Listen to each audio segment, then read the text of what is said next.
Everyone,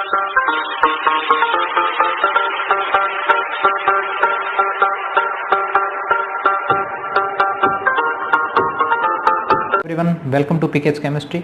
और चलिए start करते हैं MSc organic chemistry, MSc final year की ऑर्गेनिक सिंथेसिस की यूनिट सेकंड, प्रोटेक्टिंग ग्रुप्स। इससे पहले मैं आपको बता दूं, काफ़ी दिन से वीडियोस अपलोड नहीं किए मैंने, क्योंकि मैं मेरी एग्ज़ाम की प्रिपरेशन में बिजी था। अचानक ही एग्ज़ाम पोस्टपोन होने की वजह से फिर मैंने सोचा दोबारा से अपन वीडियोज़ अपलोड करते हैं।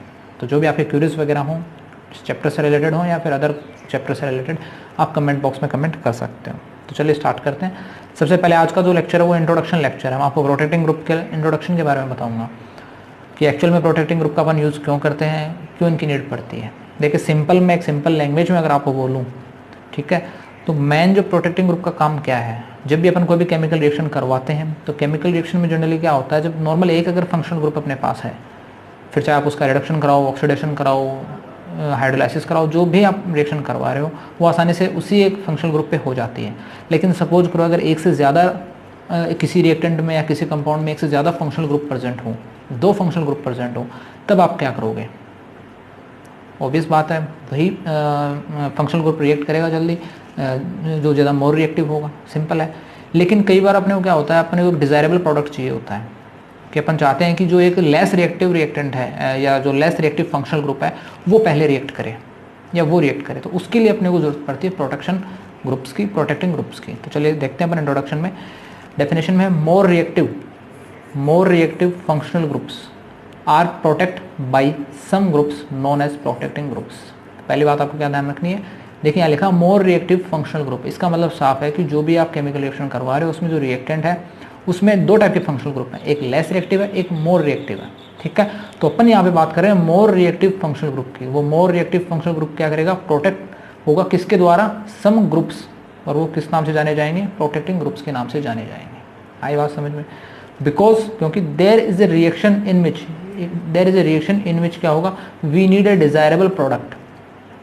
एक रिएक्शन होगी जिसमें अपन क्या करेंगे, अपने को एक डिजायरेबल प्रोडक्ट चाहिएगा, अपनी इच्छा अनुसार अपने को प्रोडक्ट चाहिएगा।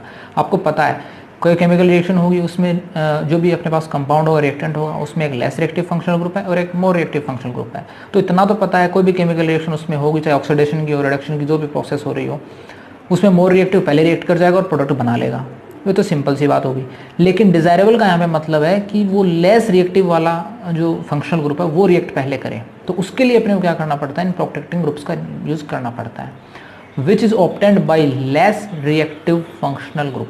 यानी जो आपका डिजायरेबल प्रोडक्ट है वो किससे आपको ऑब्टेंड होगा, वो आपको एक लेस रिएक्टिव फंक्शनल ग्रुप से ही प्राप्त होगा या अपने को मिलेगा। आई बात समझ में? So we need to protect more reactive functional group by protecting groups. इसलिए अपने को क्या नीड पड़ती है, अपने को उस मोर रिएक्टिव फंक्शनल ग्रुप को प्रोटेक्ट करने के लिए प्रोटेक्टिंग ग्रुप्स की नीड पड़ती है।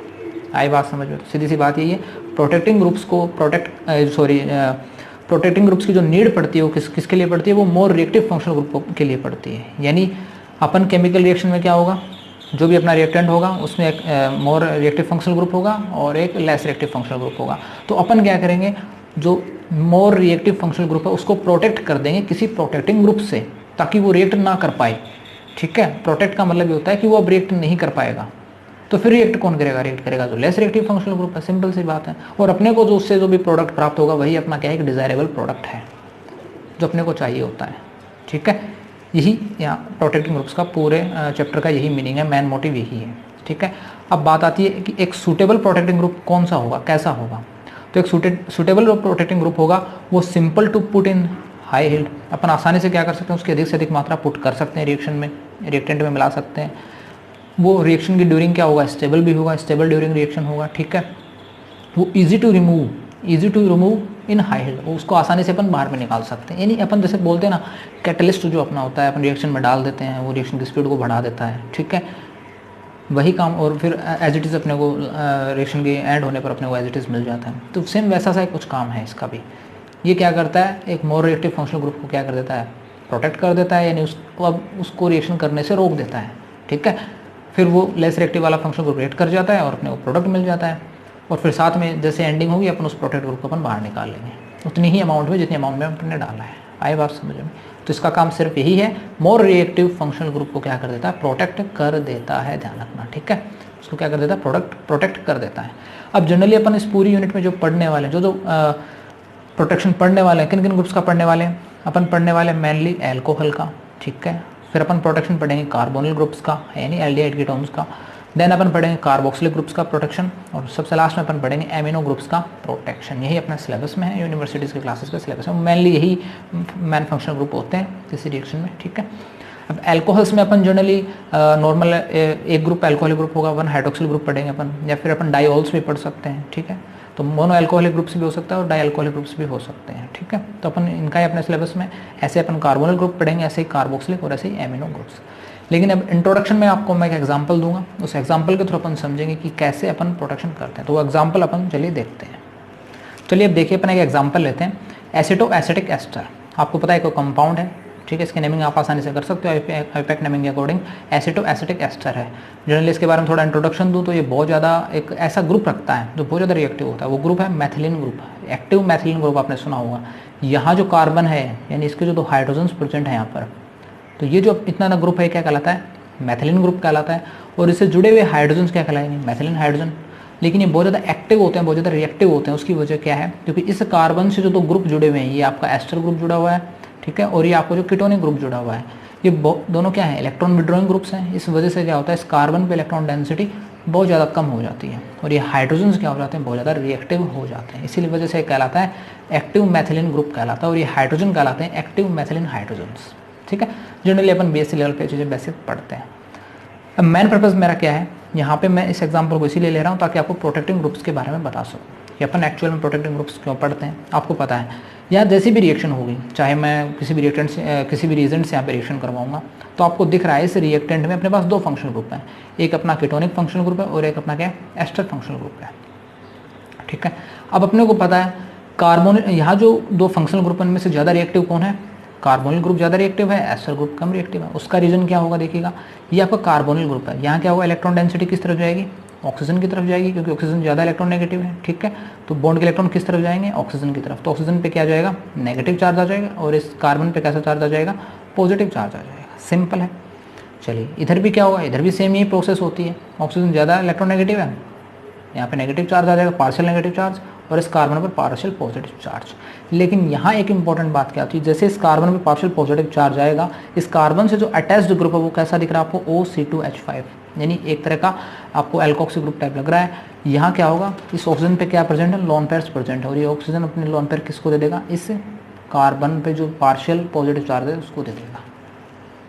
आई बात समझ में, ठीक है, प्लस आर के थ्रू, एक रेजोनेंस के थ्रू, ठीक है। तो ये आपको दिख रहा है इसी एस्टरिक ग्रुप में ये जो ग्रुप है ये कहीं ना कहीं प्लस आर का काम कर रहा है, ठीक है। इस वजह से क्या होता है, कार्बोनिल के कंपेयर में ये ग्रुप जो होता है, या कहूँ कार्बोनिल के इस कार्बन की कंपेयर में एस्टर का ये जो कार्बन होता है ये क्या होता है, कम रिएक्टिव होता है, क्योंकि इस कार्बन पे जो इलेक्ट्रॉन डेंसिटी इस ऑक्सीजन की वजह से जो कम हुई है उसकी पूर्ति कौन कर देगा, उसकी कमी को कौन पूरा कर देगा, ये आपका OC2H5 ग्रुप पूरी कर देगा। ये मैथॉक्सी ग्रुप जो है ये पूरी कर देगा। आई बात समझो। लेकिन यहाँ इस कार्बन पे वो पूर्ति नहीं हो पाएगी। हाँ, यहाँ पे मेथल ग्रुप है, CH3 ग्रुप है, लेकिन इसकी इलेक्ट्रॉन डेंसिटी, इलेक्ट्रॉन देने की क्षमता उतनी नहीं है जितनी ये देगा। यहाँ सिर्फ प्लस आई शो हो सकता है, यहाँ पे प्लस आर शो हो रहा है। आई बात समझो। इस वजह से एस्टर जो ग्रुप है वो कम रिएक्टिव है देन कीटोनिक ग्रुप। पहली बात तो ये, यानी जो भी रिएक्शन होगी वो फटाफट किस पर होगी, इसे कार्बोनिल ग्रुप पर होने वाली है। अब अपने को पता है यहाँ पे 2 टाइप की अपन करवा सकते हैं। देखो, एक तो अपन ने नॉर्मल रिएक्शन करवा दी, जैसे मैं अगर बात करूँ यहाँ पे मैं ले लूँ ग्रीनियर रिएजेंट की मैं रिएक्शन करवा दूँ, फेनिल मैग्नीशियम ब्रोमाइड है, ठीक है, और सेकंड स्टेप में मैंने इसका क्या करवा दिया, हाइड्रोलाइसिस मैंने इसको करवा दिया, एसिडिक हाइड्रोलाइसिस मैंने इसका करवा दिया H3O+ की प्रेजेंट में। मैं डायरेक्ट यहाँ पे प्रोडक्ट बना रहा हूँ, ठीक है। डायरेक्ट प्रोडक्ट देखिए, जैसे अगर यहाँ पे रिएक्शन हो, इस कीटोनिक ग्रुप पे रिएक्शन होगी, ऑब्वियस है, क्योंकि कीटोनिक ग्रुप ज़्यादा फास्टर है, मोर रिएक्टिव है, तो रिएक्शन यहीं पर ही होनी है। तो यहाँ पर मैं डायरेक्ट अगर रिएक्शन बात करूँ, चलिए अपन और बैक स्टेप कर लेते हैं। ये ऑक्सीजन क्या करेगा, बॉन्ड के इलेक्ट्रॉन अपनी ओर लेगा, तो ऑक्सीजन पे नेगेटिव, कार्बन पे पॉजिटिव, तो इस ऑक्सीजन पे नेगेटिव और इस कार्बन पे जाएगा थोड़ा पार्शियल पॉजिटिव हम मान सकते हैं, ठीक है। ये आपका एस्टर ग्रुप क्या होगा, इतना रिएक्टिव नहीं होगा। नेक्स्ट स्टेप में क्या होगा, अब यहाँ पे जो आपने रिएक्टेंट्स लिए हैं इसमें क्या होगा, फेनिल पे नेगेटिव चार्ज है, मैग्नीशियम ब्रोमाइड पे प्लस चार्ज है, आपको पता है। तो यानी यहाँ पे एक्चुअल में हो क्या रहा है, यहाँ पे न्यूक्लियोफिलिक एडिशन रिएक्शंस हो रही है। कैसी रिएक्शन हो रही है, न्यूक्लियोफिलिक एडिशन रिएक्शन। ये जो फेनिल ग्रुप है, एक न्यूक्लियोफाइल है, नेगेटिव चार्ज है, कहाँ अटैक करेगा, इस पार्शियल पॉजिटिव कार्बन पे अटैक करेगा, बाकी ये जो पॉजिटिव पार्ट है, मेटल वाला जो पार्ट है, ये कहाँ रिएक्ट करेगा, इस ऑक्सीजन नेगेटिव पे रिएक्ट करेगा, सिंपल है। तो नेक्स्ट स्टेप में क्या हो जाएगा, यहाँ पर तो OMGBr अपन लिख सकते हैं, ठीक है, और यहाँ कैसा ग्रुप आ जाएगा, फाइनल ग्रुप आ जाएगा। ये देन आगे ester group as it is, ठीक है, इतनी बात समझ में आई। नेक्स्ट स्टेप में क्या होगा, अपन क्या करवा रहे हैं, हाइड्रोलाइसिस। अपन ने क्या करवा दिया, एसिडिक हाइड्रोलाइसिस, और हाइड्रोलाइसिस से क्या होगा, यहाँ का MgBr ग्रुप बाहर हो जाएगा और यहाँ पे क्या बन जाएगा, एल्कोहल ग्रुप आपका बन जाता है। सिंपल आपने रिएक्शन पढ़ी होंगी बेसिक से, ठीक है, ग्रेनायर रिएजेंट की जो भी रिएक्शन है, सिंपल सी रिएक्शन होती हैं, ठीक है। अब अपनों को पता, अपने ये तो प्रोडक्ट बना दिया, ये यही प्रोडक्ट बनना ऑब्वियस है क्योंकि ये ज़्यादा रिएक्टिव ग्रुप है कीटोनिक, पहले रिएक्ट कर जाएगा, ये रिएक्ट करेगा नहीं, ठीक है। अब बात आती है डिज़ायरेबल प्रोडक्ट की। डिज़ायरेबल प्रोडक्ट का मेरा मतलब अब निकल के आएगा, अभी प्रोटेक्टिंग ग्रुप्स की नीड पड़ेगी। अब मैं अगर चाहूँ, आगे ना डिज़ायर्ड वर्ड आ चुका, डिज़ायर्ड का मतलब मैं चाह रहा हूँ, अब क्या चाह रहा हूँ मैं, कि कीटोनिक ग्रुप रिएक्ट ना करे, ये एस्टर ग्रुप रिएक्ट कर जाए। तो जब ऑब्वियस बात है, मैं चाह रहा हूँ कि एस्टर ग्रुप रिएक्ट करे, तो इसका मतलब जो बनने वाला प्रोडक्ट है वो भी डिज़ायरेबल ही होगा, जो मैं चाहूँगा वही प्रोडक्ट बनेगा। लेकिन ये कब संभव है, जब मैं इस ऑक्सीजन या कहूँ जो इस कार्बोनिल ग्रुप है इसको प्रोटेक्ट कर दूँ, यानी ये रिएक्ट ना करे, कुछ ऐसा कर दूँ। उसके लिए मुझे क्या करना पड़ेगा, इसमें बाहर से कुछ ऐसे ग्रुप्स ऐड करने पड़ेंगे जो इस कार्बोनिल ग्रुप की रिएक्टिविटी को क्या कर दें, रोक दें। आई बात समझ, इसको इनर्ट बना दें एक तरीके से, ताकि रिएक्शन ना कर पाए। उसके लिए अपन क्या करते हैं, अपन इस रिएक्शन में क्या ऐड करते हैं, 1,2-डाइऑल। अपन नॉर्मली डाइऑल्स अपन क्या कर देते हैं, ऐड कर देते हैं। क्या ऐड कर देते हैं, अपन नॉर्मली डाइऑल्स ऐड कर देते हैं। ये मैंने क्या कर दिया, डाइऑल ऐड कर दिया। अब रिएक्शन में मैंने क्या कर दिया, 1,2-डाइऑल ऐड कर दिया। अब 1,2-डाइऑल कैसे रिएक्ट करेगा, देखिएगा, यहाँ पर मैं क्या ऐड कर रहा हूँ, 1,2-डाइऑल, सॉरी एक मिनट, OH, 1,2-डाइऑल OH ग्रुप, ठीक है। ये 1,2-डाइऑल कैसे रिएक्ट करेगा, यहाँ से एक वाटर रिमूव हो जाएगा, वाटर का मॉलिक्यूल रिमूव हो जाएगा। कैसे, 2 हाइड्रोजन आपको दिख रहे हैं, एक ऑक्सीजन आपको दिख रही है, कुछ इस तरीके से क्या हो जाएगा, यहाँ से वाटर का मॉलिक्यूल यहाँ से रिमूव हो जाएगा, ठीक है। रिमूव होते ही यहाँ पे किस टाइप का कंपाउंड बनने वाला है, ये कुछ इस टाइप का एक आपको क्या मिलने वाला, कंपाउंड मिलने वाला है, और ये आपका ester group as it is. आई बात समझिए। अब आपको दिख रहा होगा यहाँ पर पहले कार्बोनिल ग्रुप था, अब क्या हो रहा है, डाइऑक्सोलेन। इस कंपाउंड को अपन क्या बोलते हैं, डाइऑक्सोलेन बोलते हैं, ठीक है। आई बात समझ में। इस ग्रुप को अपन क्या बोल सकते हैं, डाइऑक्सोलेन अपन बोलते हैं। पहले कार्बोनिल था, अब आ चुका डाइऑक्सोलेन, ठीक है। और इसकी रिएक्टिविटी तो बहुत ज़्यादा लेस होती है, यानी अब मोर रिएक्टिव कौन बन चुका है, अब मोर रिएक्टिव बन चुका है आपका एस्टर ग्रुप। अब मोर रिएक्टिव कौन बन चुका है, एस्टर ग्रुप बन चुका है। अब आप आसानी से यहाँ पर वो रिएक्शन करवा सकते हो ग्रेनायर रिएजेंट की, फेनिल मैग्नीशियम ब्रोमाइड पहले स्टेप में, और सेकंड स्टेप में आप इसका हाइड्रोलाइसिस करवा सकते हो। अब आपका एस्टर ग्रुप रिएक्शन कर जाएगा, ठीक है। तो वही रिएक्शन यहाँ पर होगी एज इट इज़। तो यहाँ पे जो फाइनल प्रोडक्ट बनेगा वो कुछ किस इस तरीके का बनेगा, देखो कुछ इस तरीके का आपको क्या मिलेगा, एक डिज़ायरेबल प्रोडक्ट मिलने वाला है। यहाँ पे वही OH ग्रुप आ जाएगा, ठीक है। और क्या क्या ग्रुप है, OC2H5 ग्रुप यहाँ पे प्रेजेंट होगा, और यहाँ पे कैसा ग्रुप आ जाएगा, ठीक है। नेक्स्ट स्टेप में क्या होगा, यहाँ पर क्या आ जाएगा, नॉर्मल एक फाइनल ग्रुप आ जाएगा। एक स्टेप अपन ग्रेनायर रिएजेंट यूज करते हैं, वहाँ से क्या होगा, ये आपका ग्रुप हट जाएगा, और फाइनली आपको क्या मिलेगा, कुछ इस तरीके का एक कंपाउंड मिलने वाला है, जहाँ पर OH पहले से प्रेजेंट है, एक फाइनल ग्रुप और एक फाइनल ग्रुप और कुछ इस टाइप का अपने को प्रोडक्ट मिल जाएगा। लेकिन अब आपको दिख रहा होगा, पहले अपने रिएक्टेंट में क्या था, कार्बोनिल ग्रुप था, लेकिन अभी भी अपने पास डाइऑक्सोलेन है, ठीक है। अभी भी अपने पास क्या है, डाइऑक्सोलेन है। तो इसको अपन कैसे हटाएं, वापस अपन क्या करवा देंगे, डिजायरेस का हाइड्रोलाइसिस करवा देंगे, ठीक है। नेक्स्ट टाइम जब अपन इसका हाइड्रोलाइसिस करवाएंगे तो ये ग्रुप किस में कन्वर्ट हो जाएगा, अपना कीटोनिक ग्रुप में कन्वर्ट हो जाएगा आसानी से। अब आपको दिख रहा होगा, ये अपना हो गया desirable product. Ketone as it is react कौन कर गया, आपका एस्टर ग्रुप रिएक्ट कर गया कुछ इस तरीके से। यहाँ भी आपको क्या मिल रहा है, 3 डिग्री अल्कोहल मिल रहा है कि नहीं मिल रहा, 3 डिग्री अल्कोहल है।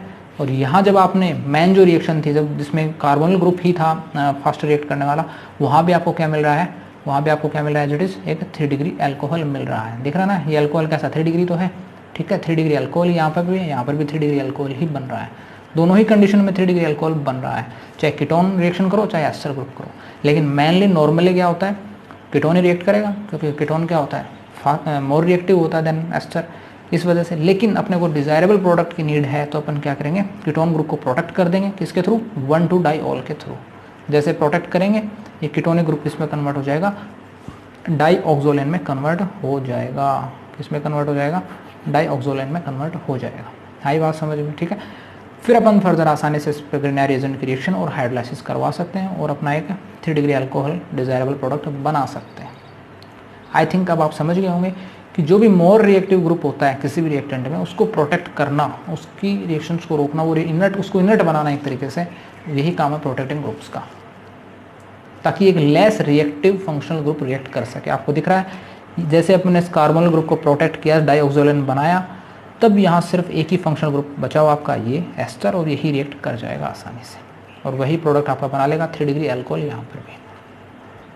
आए बात समझे। फिर अपन इसका हाइड्रोलाइसिस करेंगे तो वापस ये ग्रुप किस में कन्वर्ट हो जाएगा, डाइऑक्सोलेन